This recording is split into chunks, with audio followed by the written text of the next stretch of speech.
This is Dominic. Dominic works at a 5-star restaurant called the Pixel Palace. There, some of video games' most popular characters come in to have a drink.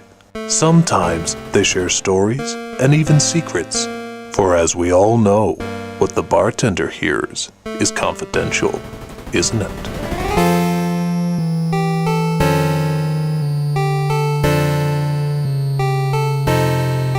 So I'm sitting there tending bar when in walks a very nice bloke, Donkey Kong.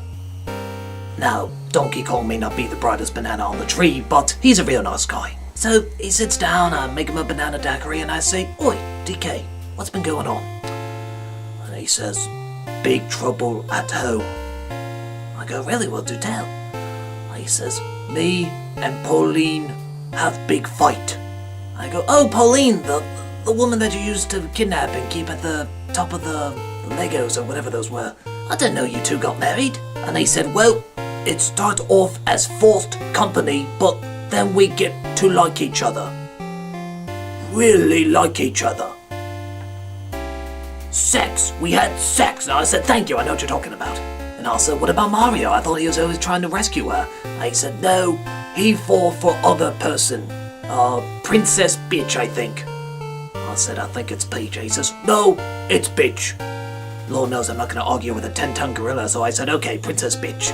So I said, "Well, what's the trouble with Pauline? I mean, what's been going on? I know things have been pretty quiet with her. I haven't seen her in any video games or anything." And he says, "Well, she's stay-at-home mom now." I said, "Oh, you mean Diddy Kong? Diddy Kong, she's looking after Diddy Kong." And he said, "Yes, at times Diddy Kong come with me on adventure, go-karting, brawl, but for the most part, Pauline look after him." I said, "Well, okay, that sounds nice. What's wrong with that?" And he says, "Pauline admit, Diddy Kong not mine." I said, "Oh, you mean you're not the father?" And he says, "No." I said, "Well, that's terrible. Do you know who the father is? Did she tell you?" He looks down really angry and he says, "Coco, from Coco Krispies."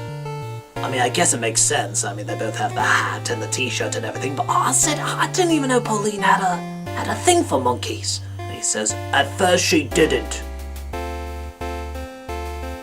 I said, "Okay." I mean, Lord knows, I don't know how a 10-ton gorilla and a medium-sized woman can even manage to. Okay, I'm not going there. Bottom line, Pauline has a thing for monkeys, and she cheated on Donkey Kong with another monkey. I don't know. So I asked, "Well, what happened after that?" And he said, "She leave me and take Diddy with her. Good. Kong don't want her anyway." And I thought, well, this is rather sad. He doesn't have a family anymore. But then I thought, oh, wait a minute, don't you have another son? He looks down and he says, "Yes, Junior." I'm assuming, of course, he meant Donkey Kong Jr. He's in a few games. And so I asked him, I said, "Well, if family means so much to you, why don't you start a relationship with him again?" And he says, "He playing for other team." I said, "PlayStation?" He said, "Homosexual." I said, oh, okay. He told me that he likes to put banana in coconut and Kong not approve. And I said, "Well, times are changing, Mr. Kong. There's a lot of homosexuals out there, and prejudice is a sign of very little intelligence, and you're not an unintelligent person, are you, Mr. Kong?" He started eating his own feces, and I just want to let that question go.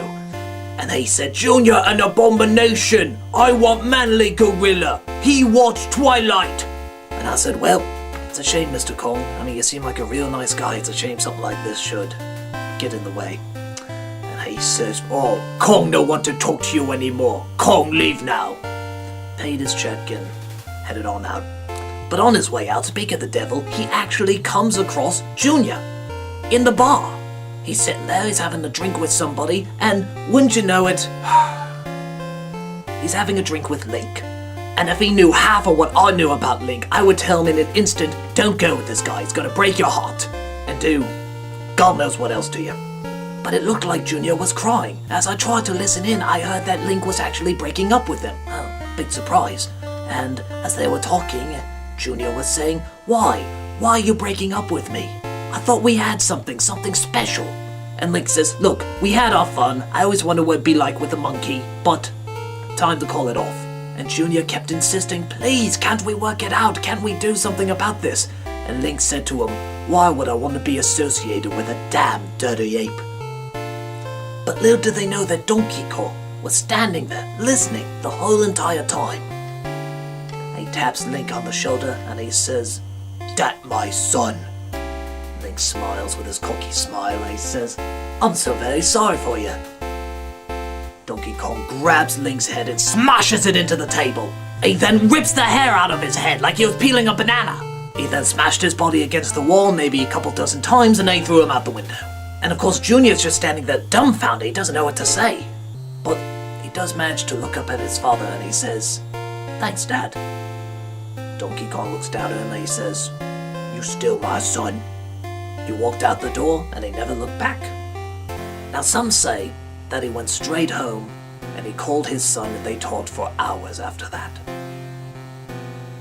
But I know he went in the back alley and kept beating the shit out of Link.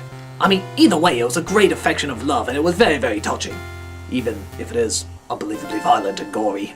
I mean, Link's remains afterwards were, yeah, I was surprised he was alive. But what can I say? A monkey's love for his son is just an unbreakable bond. And that night was certainly proof of that. You see a lot of strange things as a bartender. You see a lot of strange things at the Pixel Palace. So, I'll see a lot of strange things as a bartender at the Pixel Palace. And that ain't no lie. So where do we...